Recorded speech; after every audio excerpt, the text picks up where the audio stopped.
Welcome to OTT junction super singer season 10 பக்தி திருவிழா round. So அந்த பக்தி திருவிழா ரவுண்ட்ல அடுத்த 3 ப்ரமோ ரிலீஸ் ஆயிருக்கு. இந்த முறை எல்லாருமே பிரமாதமா பாடுறாங்க. இந்த சீசனே ரொம்ப ஒரு பிரமாதமான சீசனா இருக்கு. ஸோ அதுல முதல் பாடல் அப்படின்னு பார்த்தோம்னா ஸ்ருதி அண்ட் ஸ்ரீநிதி ஸ்ரீபிரகாஷ் 2 பேரும் சேர்ந்து பாடுற பாட்டு ஆலங்காட்டிலே ஆலகாலனே ஆலங்காட்டிலே ஆடும் நாயகனே. அந்த பாட்டு தக தக தக ஆடவா சிவசக்தி சக்தி சக்தியோட ஆடவா அப்படிங்கிற பாட்டு அது கேபி சுந்தராமல் பாடியிருப்பாங்க. இது சுந்தரமூர்த்தி நாயனார் எழுதின பாட்டு. ஸோ அந்த பாடலுக்கு இவங்க கேபி சுந்தரம்பால் அந்த திருவிளையாடல் படத்துல பாடியிருப்பாங்க. அதை வெகு சிறப்பாக இவங்க 2 பேருமே பாடுறாங்க. அதாவது இது எப்படி இருக்குன்னா 2 நாதஸ்வரம் சேர்ந்து ஒரே நேரத்துல 2 பேர் பாடினா எப்படி இருக்கும், 2 நாதஸ்வரம் கேட்டா எப்படி இருக்கும், அந்த மாதிரி பவர் பேக்கடா இருந்தது அப்படின்னு சொல்லி 2 பேருக்குமே கோல்டன் ஷவர் வழங்கப்படுகிறது. ரொம்ப பிரமாதமா இருந்தது ஸ்ருதி மற்றும் ஸ்ரீநிதி. அடுத்ததா பாட்டு என்னன்னு பார்த்தோம் அப்படின்னா நம்ம புதுக்கோட்டை காளிதாஸ் மாரியம்மன் பாட்டு பாடுறாரு. இந்த பக்தி பாடல் சுற்றுனா மாரியம்மன் பாட்டு நிச்சயமா இருக்கும். அதுல 3-4 பேர் மாரியம்மன் பாட்டு பாடுவாங்க. அதுலயும் புதுக்கோட்டையில நார்த்தாமலை மாரியம்மன் அப்படிங்கிறது திருவப்பூர் மாரியம்மன், நார்த்தாமலை மாரியம்மன் அதெல்லாம் ரொம்ப ஃபேமஸ். நார்த்தாமலை மாரியம்மன் திருவிழாலாம் மிகப்பெரிய லெவல்ல நடக்கும். ஸோ அந்த நார்த்தாமலை மாரியம்மனை சொல்றாரு. புதுக்கோட்டைங்கிறப்ப அப்படியே பக்கத்துல திருச்சின்னு வர்றப்ப சமயபுரத்தை மிஸ் பண்ண முடியாது. சமயபுரம் அதே மாதிரி பண்ணாறு மாரியம்மன். ஸோ இந்த மாரியம்மன் எல்லா அம்மனையும் குறித்து அவர் ரொம்ப அழகா பாடுறாரு. அந்த பாட்டு ஒரு பக்தி பாடல்.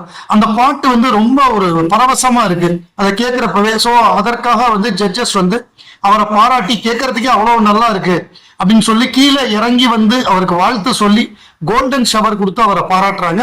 ஸோ நம்ம புதுக்கோட்டை காளிதாசன் கோல்டன் ஷவர் வாங்கி ரொம்ப சேஃபா இருக்காரு அப்படிங்கிறது மகிழ்ச்சியா இருக்கு. ஏன்னா மாரியம்மன் பாடலை பாடியவர் சேஃபானதுல ஆச்சரியமே இல்லை.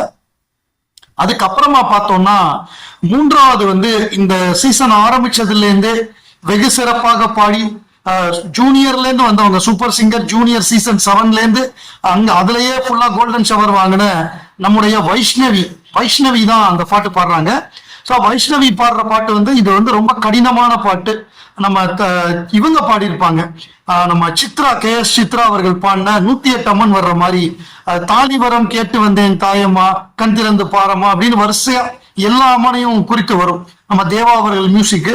அதுல KS ரவிக்குமார் டைரக்ட் பண்ண படம். அது வாசு தான் அந்த படத்துக்கு கதை எழுதியிருப்பாரு. ஸ்கிரீன் பிளே அவரோட ஸ்டோரியா இருக்கும். Screenplay dialogue KS Ravikumar, Khushbu நடிச்சிருப்பாங்க அந்த படத்துல. ஸோ அந்த பாடல் ரொம்ப உருக்கமான பாடல், ரொம்ப எமோஷனலான பாடல். தாலிவரம் அதாவது ஹஸ்பண்ட் முடியாம இருக்கிறப்ப அம்மன்கிட்ட பாடுற பாட்டு. ஸோ அதை ரொம்ப அழகா பாடி அப்படியே அந்த உணர்வை உணர்வுக்கு நம்மளை கடத்தி ரொம்ப எமோஷனலா நம்மளை அட்டாச் பண்ற லெவலுக்கு வைஷ்ணவி பாடினாங்க. நம்ம ஜட்ஜஸ் எல்லாருமே எந்திரிச்சு நின்று ஸ்டாண்டிங் ஓவேஷன் கொடுத்து உனக்கு மிகப்பெரிய கடவுளோட அருள் இருக்கு, நீ மிகப்பெரிய பாடகியா வரணும்னு சொல்லி சுஜாதா மேடம்லாம் வாழ்த்துறாங்க. அவ்வளவு அருமையான பர்ஃபார்மன்ஸ் வைஷ்ணவி. இது வைஷ்ணவி அடிச்ச சிக்ஸர்னு சொல்லலாம். Sixer from Vaishnavi.